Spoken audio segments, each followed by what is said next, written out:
مساكين اللي قاعدة ما كبقى والله.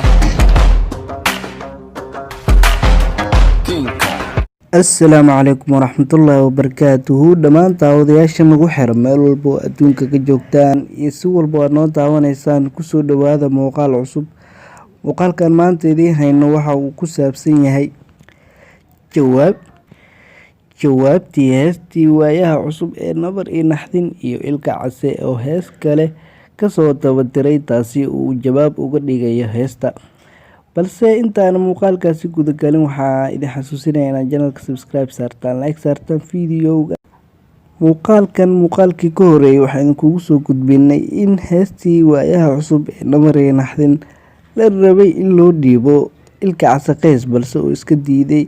taasi bedelkeedana oo meeshaasi ka qarxay dagaal uu gaaray Ilka Case in uu u soo jawaabo heesta uu ugu soo jawaabay waayaha cusub ayaa waxa ay dhalisay dagaal cusub oo soo kala dhaxgalay waayaha cusub iyo waliba Ilka Case. inkastoo aan heesta aan idin wada tusi karin copyright awgeeda balse qayb hore ayaa idinka tuseynaa kadibna waa isku soo noqonaynaa. bal nala daawada qayb yar ka mid ah heesta.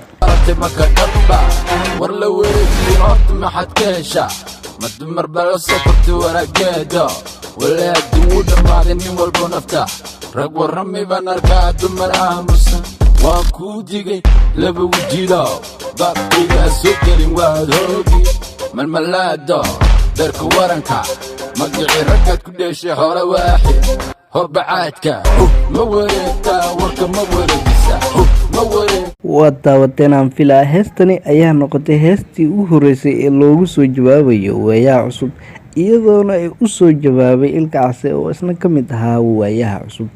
balse taasi ayaa muujinaysa dagaal soo kala dhaxgalay Ilka Case iyo waliba waayaha cusub, taasina ay sababtay in uu u soo jawaabo heestii Nabar iyo Naxdin.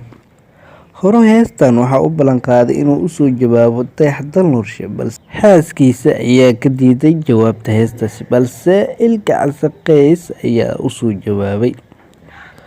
waad ku mahadsantahay daawashada muuqaalkan. fadlan haddii aad channelkan ku cusub tahay subscribe saar, like saar si aad ula socdo muuqaal walba oo aan soo gelin aad u noqoto qofka ugu horeeya ee daawada. next video ay noo balana. bye bye.